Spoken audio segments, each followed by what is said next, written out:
सामने आ रही है। बात अब जरा अदालत उज़्मा के हवाले से, क्योंकि मौजूदा हालात जो बने हैं इस पर अदालत में तकरीबन हर दूसरे रोज समाअत हो रही है। और जब इस बार इतवार के रोज जो सूरत हाल इस वक्त मुल्क के अंदर है, अब मामला अदालत के सामने पहुंचा है, तो हुकूमत अब किसी वाज़ेह पॉलिसी के साथ आगे आए, इस बात की भी हिदायत दी गई अदालत की तरफ से, बेंच की तरफ से। लॉकडाउन के फैसले पर गौर-व-खोज हो सुप्रीम कोर्ट की एक हिदायत के साथ। दूसरी बात ये कि मौजूदा वक्त में वैक्सीन को लेकर जो हाहाकार मचा है, कैसे हर शहरी तक मुफ्त में इसे पहुंचाया जाए, वैक्सीन को लेकर कोई वाज़ेह पॉलिसी तरतीब दी जाए मरकजी सरकार की तरफ से। और दूसरी, जो अस्पतालों के अंदर इस वक्त आम शहरियों का दाखिल होना बेहद मुश्किल हो गया है, उस हवाले से भी सरकार 2 हफ्तों के अंदर जवाब देने को सरकार को कहा गया है। ये बड़ा इंपॉर्टेंट है वासिफ। जब हम बात कर रहे हैं तो ये इतवार के दिन, यानी कल जब सब लोग घर पर थे तो इसकी सुनवाई चल रही थी। और सुनवाई कहां चल रही थी जनाब? सुप्रीम कोर्ट के 3 जज बैठे थे जो लगातार इस पेंडेमिक को मॉनिटर कर रहे हैं। सरकार के लिए अगरचे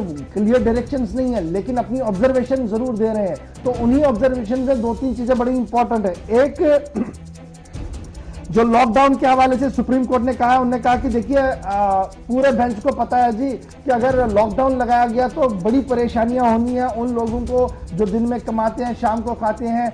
इसलिए बड़ा जरूरी है कि एक मैकेनिज्म को डेवलप किया जाए। लॉकडाउन तो लगना ही है, लेकिन उससे पहले उन लोगों तक पहुंचा जाए, उनके खाने पीने और रहने का माकूल इंतजाम किया जाए, और उसके बाद एक सिस्टम के तहत लॉकडाउन को लगाया जाए। तो आज जो कल रात देर गए ये पूरी बहस चली अदालत के अंदर, तो उसमें ये साफ है कि आने वाले दिनों में एक लॉकडाउन जो है वो बड़ा जरूरी है, क्योंकि जो हमारा कोविड का ग्राफ है वो तेजी के साथ बढ़ रहा है, रिकवरियां भी हो रही हैं। लेकिन उसके बावजूद आप एम्स से लेकर सभी जिम्मेदार इदारों से जब आप बात करते हैं तो वो कहना कि नेशनल लॉकडाउन इस वक्त हमारी वक्त की अहम जरूरत है। उसी बात का इशारा एक बार फिर सुप्रीम कोर्ट ने भी दिया है, और सुप्रीम कोर्ट ने साफ कर दिया है कि देखिए नेशनल लॉकडाउन पर जाने से पहले ये जो गरीब तबका है इसका पूरा ख्याल रखा जाए।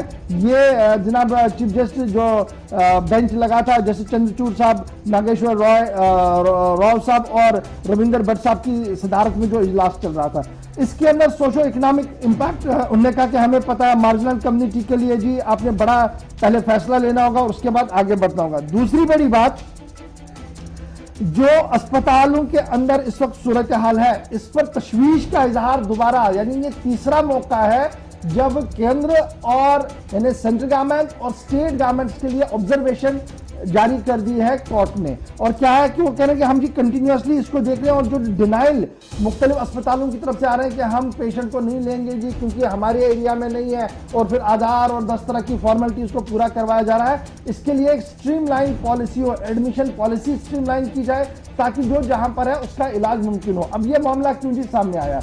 दिल्ली से लेकर कई और रियासतों के अंदर पिछले 48 घंटों के दौरान यह शिकायतें आई कि अगर आप उस इलाके के नहीं है और आपके पास आधार कार्ड भी है तब भी आपको एडमिशन नहीं दिया गया, और ये कहा गया कि ये लोकल क्राइटेरिया के लिए एकदम लोकल लोगों के लिए पहली टॉप प्रायोरिटी है।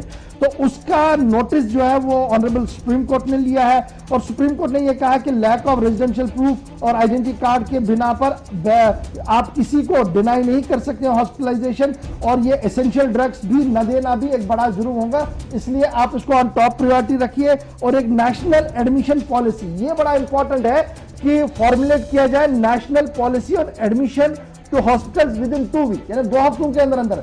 कल से शुरू हो गया जी, 2 हफ्तों के अंदर एक नेशनल पॉलिसी बनानी पड़ेगी केंद्र सरकार को, मरकजी हुकूमत को, ताकि एडमिशन जो है वो मुमकिन हो सके। एक ये दूसरी बात थी जनाब।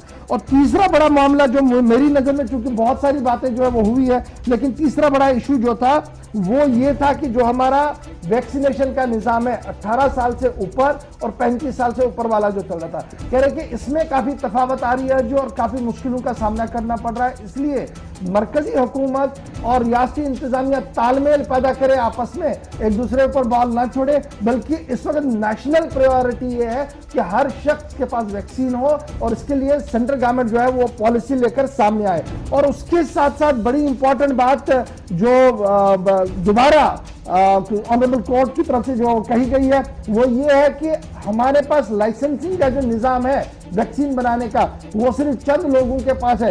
इसको देखा जाए कि इसको किस तरीके से और एक्सपेंड किया जाए, कुछ मजीद प्लेयर्स को लाया जाए ताकि वैक्सीन कारी का जो डोज है, जो डोजेस बनाने हैं वो तेजी के साथ आगे आए और रेट्स भी कंट्रोल में रहे। रेट्स के बारे में एडमिशन के बारे में, वैक्सीन के बारे में और कुछ और मामला है जिनको लेकर केंद्र की तरफ से भी एफिडेविट फाइल किए गए, लेकिन सुप्रीम कोर्ट आज भी इस पर सुनवाई करेगा और कंटिन्यूअसली ये मॉनिटरिंग जो है वो सुप्रीम कोर्ट की तरफ से की जा रही है। लेकिन इतना तय है कि आने वाले दिनों में, जैसे सुप्रीम कोर्ट ने भी अब साफ कर दिया कि लॉकडाउन लगने से पहले तैयारियां की जाए ताकि मार्जिनलाइज लोग जो हैं, यानी जो बिलो पॉवर्टी लाइन है या दीगर लोग हैं, उन्हें कोई मुश्किल ना हो, इसके लिए आज से ही कदम उठाया जाए और कोई परेशानी उनको ना हो। तो ये बड़ा इंपॉर्टेंट था जी, क्योंकि रात कल दिन में ये मामला चला था और शाम गए सुप्रीम कोर्ट के मुख्तलिफ जराया से ये खबरें सामने आई और सरकार ने बाद में इसकी तस्दीक भी करना शुरू की कि हाँ जी ये पॉइंट डिस्कस हुआ, ये नहीं हुआ। तो लेखा जोखा जो था सुप्रीम कोर्ट का वो हमने आपके सामने रख दिया। जी आप